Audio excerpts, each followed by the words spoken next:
Nagsimula ang movie nang malaman ni Manong sa balita na may delikadong virus ang kumakalat sa buong bansa, kaya't nang dahil dito ay isinarado na ang lahat ng mga border upang hindi makahawa ang virus. Dahil kapag nahawahan ng virus ang biktima ay magiging napaka-bayolente nito, ngunit makikitang tila wala namang pakialam si Menel sa mga nangyayari, dahil sa sobrang lungkot niya sa pagkamatay ng kanyang asawa nang mabangga sila ng truck, at ito ang dahilan kung bakit umaalis siya ng walang pag-iingat. Nakarating na si Menel sa isang aplaya dahil ibinente niya ang nabiling bangka ng kanyang asawa doon, at nang pauwi na siya ay tinawagan siya ng kanyang kapatid na si Belen, ngunit hindi naman niya sinagot ito, at nagpunta siya sa isang grocery store kung saan ay nagkakagulo ang mga tao sa pagbili. Pagka-uwi ay tinawagan niya si Belen, sinabi nito sa kanya na ang asawa ko ay nasa army, at madadala niya tayo sa isang isla upang makaligtas tayo sa virus, at mabibigyan tayo ng bahay doon na matutuluyan at aalis na tayo ngayong gabi. Ngunit tumanggi si Menel kaya't sinabi ni Belen na kailangan natin na palaging magkasama sa ganitong panahon. Ayaw pa din ni Menel ngunit sa huli ay pumayag na din siya sa pamimilit ng kanyang ate.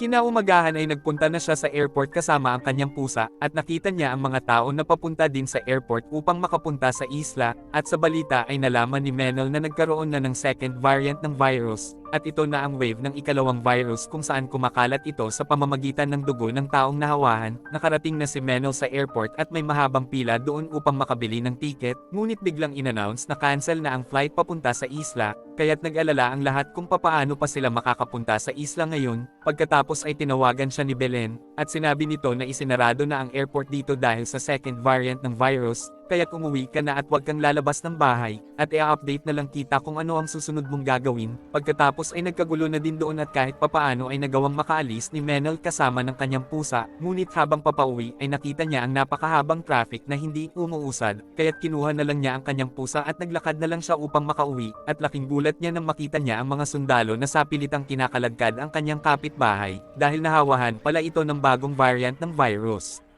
Kinabukasan ay tumawag ulit si Belen sa kanya, at sinabi nito na gumawa ng safe zone ang gobyerno upang mailayo ang mga tao sa infection, at nabalitaan ko na mas delikado doon kaya huwag kang aalis dyan at kukunin kita pag naging maayos na ang sitwasyon. Nakita niya sa balita na isinarado na ang lahat ng mga border at ang pagkalat ng virus sa mga tao. Pagkatapos ay nagpadala ng emergency message ang gobyerno na isasarado na ang mga mall, kaya't lumabas na si Menel upang bumili ng mga pagkain, ngunit inubos na ng mga tao ang lahat ng mga